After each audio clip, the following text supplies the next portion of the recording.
And welcome back to the program. Stirling Faux with you, joined in studio by Tony Gioventu, Executive Director of the Condominium Homeowners Association of BC and the Vancouver Province condo columnist.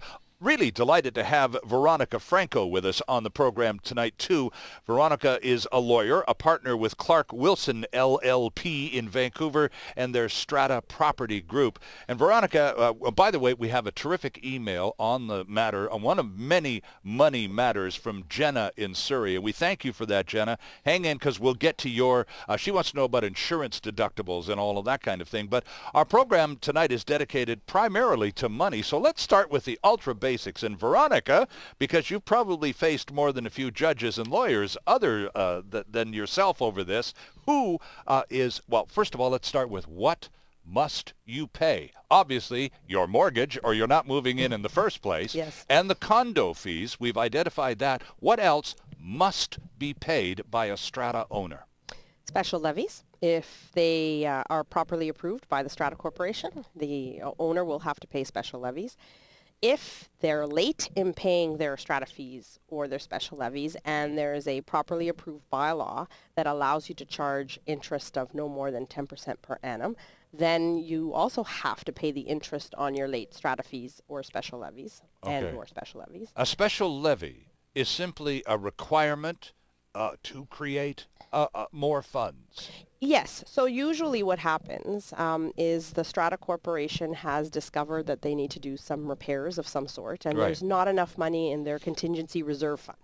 Which is made up of condo fees. That's right, in part condo fees. Part of the condo fees goes to your CRF. So there's not enough money in there. Let's say they need to do some roofing repairs, and your contingency reserve fund has $200,000, and they need a new roof, and the new roof is going to cost $1 million. Well, clearly they can't get it from their CRF.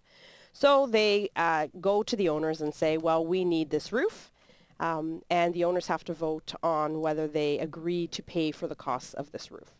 And then, assuming that resolution passes, then each owner has to pay their unit entitlement or their share of the roofing levy. So if for example, for round numbers, there are 200 apartments in that building, does each resident pay 1/200th of whatever that ultimate number is going to be? It depends on what their unit entitlement shows up. Oh, okay. So if you've got a penthouse, yes, a 3-bedroom penthouse, chances are you're going to be paying a little more than the guy on the ground floor in a 1-bedroom. That's correct. Because it's roughly by the size of the unit. So, not always, but generally speaking. And are special levies, if you move into a condo, Tony, are you need to know that a special levy can happen out of the blue at any time.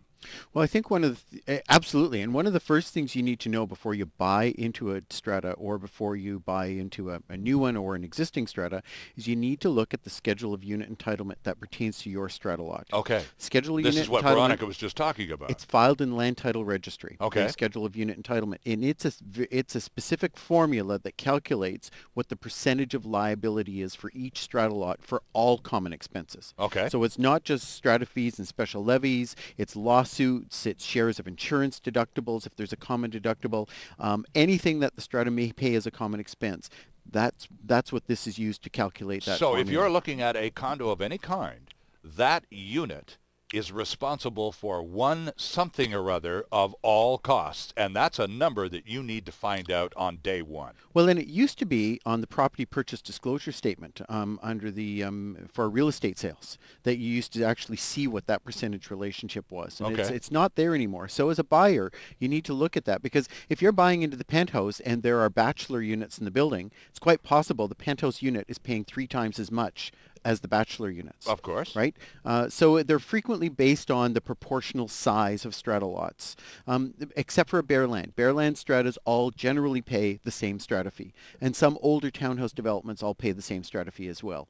It was a formula that's designed by the developer, so before you move in, you know in advance what my fixed liabilities are going to be. Right. And that's where we tend to often see stratas go sideways. They may use the wrong schedule of unit entitlement. Somebody may have adjusted it because they They think it should be rounded up to the nearest dollar or things like that. Well, it's rounding up to the nearest dollar when you're talking about a $197 strata fee is one thing. Yes. When you're talking about a $20,000 special levy, that's not the nearest dollar anymore. That's right. The nearest $100. So you can't adjust these. They are fixed. The only time a strata can change it is if the strata passes a unanimous resolution, which means every strata lot owner in the strata has to vote in favor of the resolution to change the schedule. But when you come down to strata fees, special levies, and all of these things that you have an obligation to pay, that calculation is pretty critical. It implements what your eventual outcome is going to be. Veronica, a lot of people look at condo living or strata lifestyle as desirable because of its predictability. You have a fixed cost for your fees and your mortgage, and everything else is pretty much looked after. That's why you've moved there. People like me who don't like ladders anymore. Yes.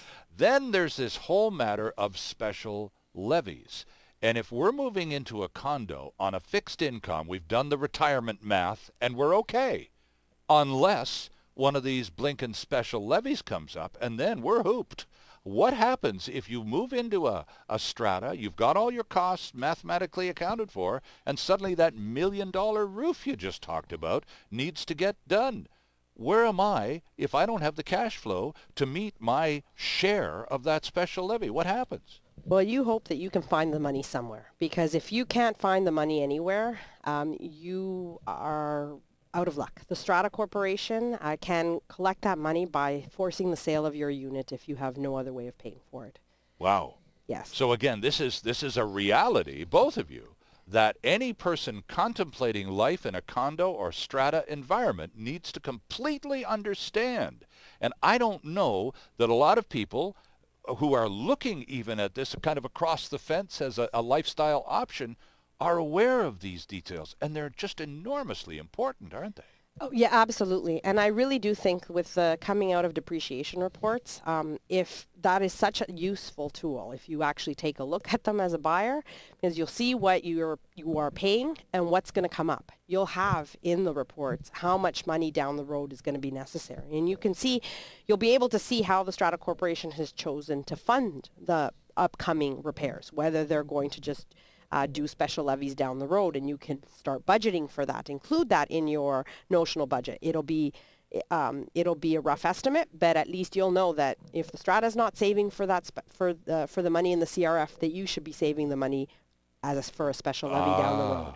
So Tony, as you shop and as you look around the landscape of the possibilities, and we're learning more and more, courtesy of people like you and Veronica, that the homework is rather significant and must be done.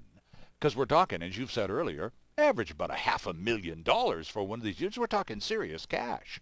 So if this is the case, if people are getting into this mindset and not doing the homework required, the due diligence, the understanding that there are cash surprises that come along, then those surprises can be pretty negative, I would think, in a lot of cases, correct? Absolutely. And when you're buying into a mature strata development, so 10, 15, 20, 25, 30 years old, whether there's a depreciation report or not, it's a pretty good indication there are things coming up for renewal. Yeah. There are roofing coming up, elevators need to be upgraded, the plumbing systems need to be renewed and upgraded, doors, windows, balconies, decks, landscaping, water membranes over parking garages. If there's recreation facilities like pools, they're ready for major upgrades.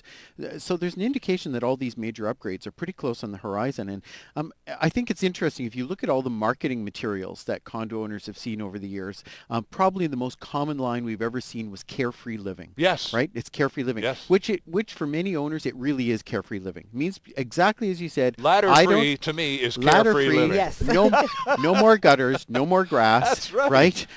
I can, and I want to go on vacation, I can go on vacation. But carefree doesn't mean cost-free. Right. Right? Right. And that's one of the misconceptions I think that many people have made in strata living. So if you're buying into an older strata, and we see this now, where in the last 4 years someone has paid a high amount of money for a 3-bedroom larger unit, but in a 30-year-old building, if they have a high mortgage, they're probably into some trouble now because the older building is now ready for a new roof, probably ready for new decks and balconies, windows, maybe new plumbing, maybe some other things in the building.